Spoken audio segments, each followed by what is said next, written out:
say? Stay. She didn't say come and visit me. She didn't come to drop in for a cup of tea. She said come and stay with me. Her house became a home. Her house became a center of action. Her house became the nucleus from which the faith spread. Not a temporary passing thing, but a state of being. My dear sisters, it's very important that we're not going just to touch base on Sunday Mass and then pull out and do our own thing. Our hearts are called to be a place where Jesus stays, where the love of God constantly emanates to this whole world. If you think I'm true, come to my house and stay. Shouldn't we really make this all a prayer to the Lord Jesus? Come to my house and stay. And proof of this, that this was not a passing thing, Paul gets sent to jail, gets out of jail. Where's the first place he goes? Lydia's house. Lydia's house. She supported him. She protected him. She nourished him. She consoled him. She encouraged him. You can imagine this businesswoman wasn't one sitting down waiting for things to happen, but she was aggressive. She was a mover and a shaker. She went for it because she trusted in God. And she knew there was nothing more important, nothing more glorious.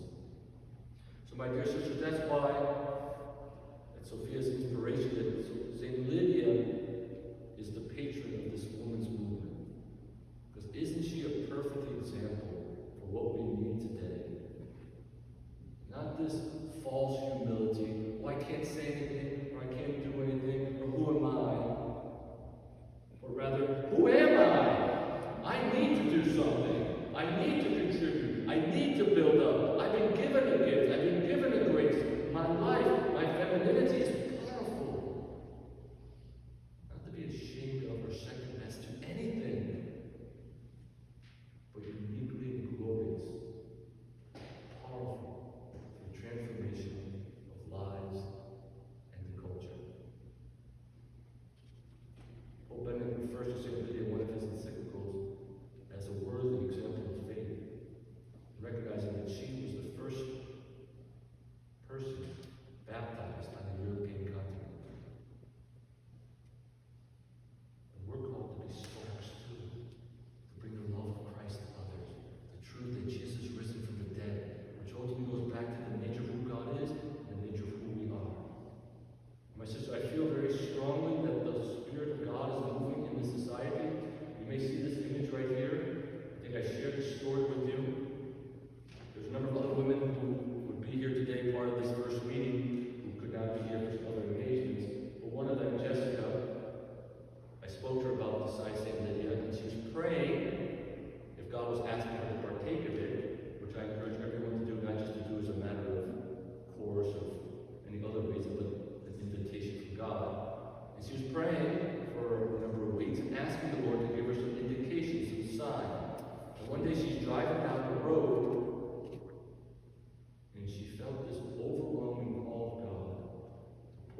femininity, do what God wants you to do. So I think you've seen this brochure. We're going to make some changes to it, but it's generally very good. So the ideas behind Society of St. Lydia are the three principles: beauty, modesty, and maternity. Women have this gift of beauty. It's been given to them. And if it's a gift from God, it means it's holy, it's righteous, it has a role and a place in the church. Beautiful things inspire. Look at this church, look at this stained glass. How many people come in here? Well, this glass is beautiful. This church is amazing. It does something to your heart. It opens you up to greater things. It reminds you of the awesomeness of God. It fills you with gratitude at the wonders of creation. Women have this natural beauty, just physically in their personhood. Whether they live, whether they feel, whether they think. It's much more beautiful than when men think, feel, act, and look. It's different. The world needs that. It's a gift. Modesty. Real beauty is always framed in modesty. When things are modest, it inspires the deepest part of a man. It inspires society. Remember, women, the women are the holders of culture. If you hold on to something, if you hold on to a value, and you communicate and live that value, you form culture. Because your children and the men will be formed by your values. Today we're seeing a lot of women compromising themselves, especially in the sexual realm. Men follow right along, and all society comes down with it. But if women demand a higher level of respect and acknowledgement of their dignity, you force men to follow. And they will, because they want to. They want what you have because it's beautiful and they're made for it. And that's the power of women, not to force, but to invite. Not to force, but to invite. It's beautiful and it's powerful. Because immodest beauty leads to ultimately disintegration. The lack of understanding who you are.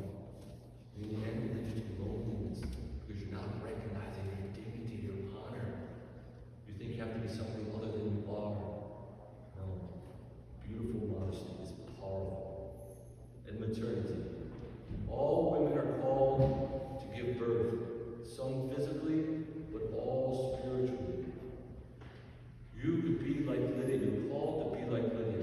Come and stay. To be that place where people find refuge, where people can take a breath. Sisters, aren't we living in a very stressful and anxious time? Everyone is insecure and worried. Where can someone find refuge? We're humans. We're made for community. We need each other. Women have that special gift to be those arms to embrace physically and spiritually and emotionally. To be that place where people can feel the tenderness and the love. That's powerful. People feel that from you, they will love, honor, protect, and do anything for you. It helps move society in a holy and righteous way. So these are the foundational principles of the community, Society of St. Lydia: beauty, modesty, and maternity. And practically, the four pillars. Each woman in Society of St. Lydia will have her own prayer life. The idea of society not to impose something on you, but to affirm and to encourage you in what you're doing and who you are. Realize that you have a unique gift. Your life is particular to you. You have your own family, your own vocation, your own work, your own situation, whatever it may be. What is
The second pillar is an apostolate. We are called to give. Jesus says we can give and receive. If we don't give, sometimes we think it's easy, sometimes there's a lot of excuses not to, sometimes there's laziness or fear, sometimes there's a deep lie, well, I have nothing to give. If that's what we're doing anyway, we have to hit that with the truth of Jesus Christ, because that's garbage. That's directly from the mouth of Satan. Because he wants to keep you in that stuck position. He wants to keep you in that place where you're not utilizing and letting your gifts shine. God gave you those gifts. And he gave each one of you different gifts. Though you share that common gift of femininity and womanhood. But God needs you to bring that gift forward. And again, like the prayer life is not an imposed apostolate, but it's your choice. What is God calling you to do? How are you building up the church? And it can look any different way depending on your life and your circumstance, but again, you need to have that commitment to something so that it can grow and pull you out of yourself. Give love. The more you give, the more you give. Third pillar, sorority. The structure that we envision for this movement is that each woman will be part of a group, and the group will be no more than 7 women. So the idea that this group of up to 7 women will be very intimate, and this group will pray for each other on a regular basis and get together and support each other more intimately, and maybe even, if appropriate, do things together. And each group will become part of a cluster of 7 other groups of 7 women. That's kind of your society saying maybe a village. And then each cluster will be part of a region which is composed of 7 clusters. So levels of intimacy, your group, your cluster, your region, and then the whole society. Maybe it sounds like it's a big idea, but I feel confident that it's going to spread and it's going to grow, and all these pieces are going to come together. But it comes one woman at a time, one group at a time. So you have to be plugged in, because, tell me if I'm wrong, you need support. You need sisters. You need encouragement.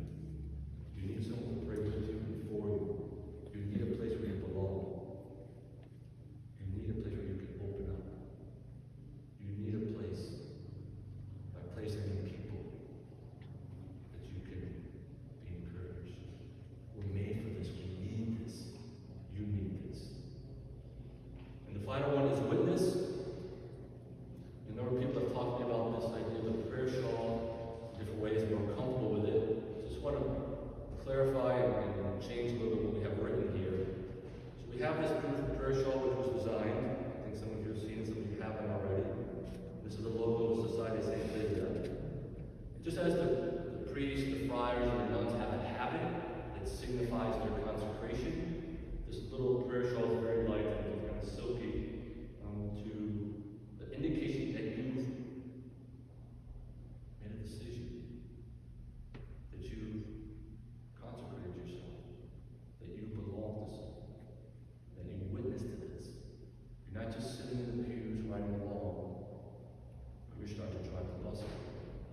So, just to be clear, it's to be used as you see fit, but it's kind of like the badge that you belong. It's the garment that shows that you're part of the family, your key, if you will.